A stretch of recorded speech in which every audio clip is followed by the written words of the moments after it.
All right, let's get into it. We're going to talk about the absolutely incredible story of WeWork, a tale of massive ambition, unbelievable hype, and a collapse that was, well, nothing short of spectacular. We're going to break down how one of the world's hottest startups flew so high and then just came crashing back down to earth. So, get this. This line isn't from some random blog post or a skeptical journalist. Nope. This is from an official document WeWork filed with the U.S. government. And here's the wild part. This was written just a few years after the company was being hailed as this revolutionary force, valued at a mind-boggling $47 billion. That is the big question, isn't it? I mean, how does that even happen? To really get the collapse, we've got to go all the way back to the beginning. Back to the promise that had some of the world's biggest investors totally captivated, and really changed the whole idea of what an office could be.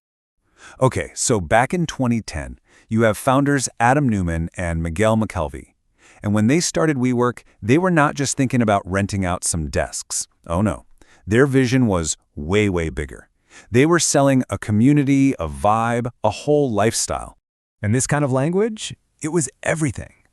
See, they weren't just another real estate company, they were a movement. The whole idea was to build this connected community for freelancers, for entrepreneurs, for startups, and wrap it all up in this slick, aspirational language of a tech company that was going to change the world. But here's the thing. Underneath all that talk about elevating consciousness, the actual business model was pretty simple and incredibly risky.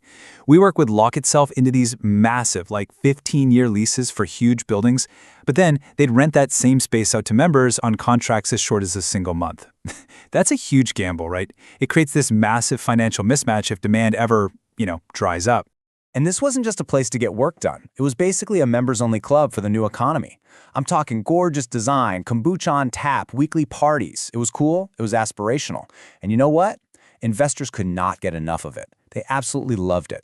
So fueled by billions, and I mean billions, in investment cash, especially from Japan's SoftBank and its giant vision fund, WeWork's valuation didn't just grow.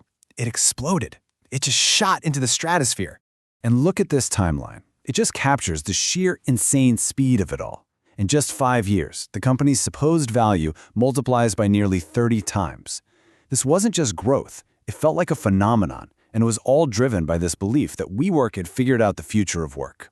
$47 billion.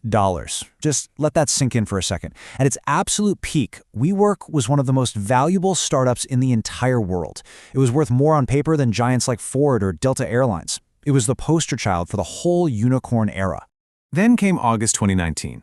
WeWork filed what's called an S-1 document to go public. And for the very first time, anyone, you, me, investors, could finally look under the hood and see the company's real financials, its structure, its leadership, and what they found, well, it was shocking. That filing laid bare this massive contradiction at the very heart of the company. Turns out the tech company was actually a real estate company that owed $47 billion in future lease payments. And that mission to elevate consciousness, it came with staggering, just completely unsustainable losses. And the details that came out were just wow. The founder, Adam Neumann, had basically total control. He was leasing buildings he personally owned back to his own company. And get this, he even had the company pay him almost $6 million for the rights to the word we. These kinds of details, plus the insane cash burn, completely spooked investors. And that right there was the beginning of the end. The fallout from that IPO filing was immediate, and it was absolutely brutal. The whole house of cards that had been built on hype and venture capital money just started to collapse almost overnight. The speed of this collapse was just breathtaking. I mean, in a matter of weeks, the IPO was dead in the water, the charismatic founder was out, thousands of people were losing their jobs, and the company's entire future was just hanging by a thread. So first, the valuation drops from $47 billion all the way down to an estimated $10 billion. That's a nearly 80% haircut in just a few weeks. Then it fell again, down to just $8 billion, as its main investor, SoftBank, was basically forced to step in with a massive bailout package just to keep the lights on. And eventually, after it did go public through a different route and then got hit by a global pandemic, its market value just collapsed to under $500 million, a fall of over 99% from its peak. Just staggering. And you know what's bad? When even its biggest financial backer, the guy who poured billions into the company and championed the vision, had to come out and publicly admit the whole thing was a spectacular mistake. I mean, what a humbling moment for one of the most powerful investors in the world. So, after all that chaos, what's the big takeaway from this story? The WeWork saga offers some incredibly powerful, and yeah, very expensive, lessons about modern business, about venture capital, and about the danger of, well, believing your own hype. I think this chart just says it all. You just have to look at their main competitor, IWG, to see how completely disconnected from reality things got. IWG was older, it was bigger, it was more profitable, and it operated in 4 times as many countries. And yet, at its peak, WeWork was valued at more than 10 times its rival. It just didn't make any sense. Ultimately, it was really a perfect storm. You had this risky business model that was super vulnerable to any kind of downturn. You had leadership that was the definition of the growth at all costs mindset. You had a board that pretty much failed to keep any of that in check. And then the market itself just changed dramatically. First with COVID, then with rising interest rates, and every single crack in that foundation was exposed. Now, the story isn't completely over.